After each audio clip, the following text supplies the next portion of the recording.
There are impressive records in sport, and then there is Rafael Nadal's record at Roland Garros. Played 110, won 107, lost 3. That is a staggering return since the King of Clay first graced the French Open, where he is a 13-time champion, back in 2005. It is one that makes total nonsense of Nadal's seeding of number 5 at the event this year. The decision might have thrown up a late-night quarter-final treat against Novak Djokovic on Tuesday, but it has led to a seriously unbalanced draw.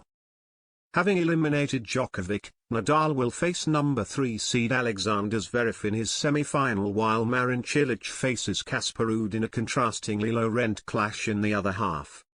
The French Open have followed the ATP rankings to the letter, but when a man has won a championship 13 times, and also won the previous Grand Slam in Australia, the numbers clearly lie.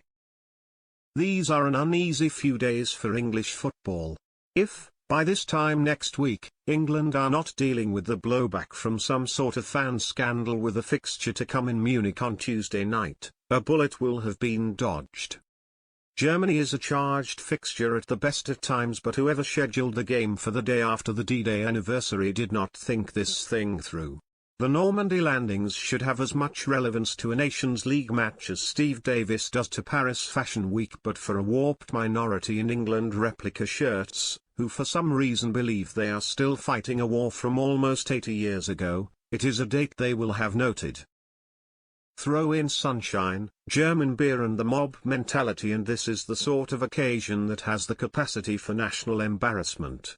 When England played Germany 5 years ago in Dortmund, the Westfalenstadion reverberated to the strains of 10 German bombers, a dismal ditty glorifying in the downing of the Luftwaffe that the travelling fans somehow thought appropriate as a backing track to a football match in their host country.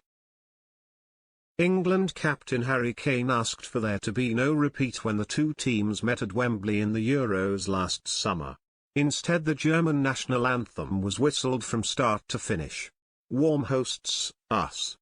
When an image of a 9-year-old German girl in tears after the game appeared on social media after England's win, some of the spiteful comments afterwards were a disgrace.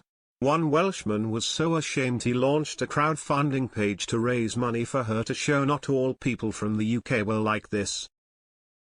We're not like that. As it turns out, the appeal raised £36,000, which the girl asked to be donated to charity. But the deterioration in crowd behaviour as the domestic season has reached its conclusion has shown a worrying retreat back to darker days. Not the Champions League final. The chaos in Paris was no fault of the Liverpool's support, but join the dots from the season's run-in and the picture formed is one of increasing disorder. The pitch invasions that saw Billy Sharp assaulted by a now-jailed Nottingham Forest fan and Patrick Vieira taunted and abused by Everton scumbags goading him for a reaction and then filming it when they got one were sickening. There were also incidents involving fans confronting visiting players after the League Two playoffs at Port Vale and Northampton. It is a continuation of a theme since lockdown was lifted.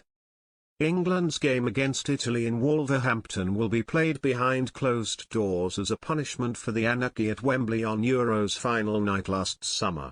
England are not the only ones on the naughty step. Tomorrow's visit to the Puskás Arena in Budapest will also be staged without a crowd, albeit with 30,000 school children there instead, because of the racist abuse directed at Raheem Sterling and Jude Bellingham when the sides met last year.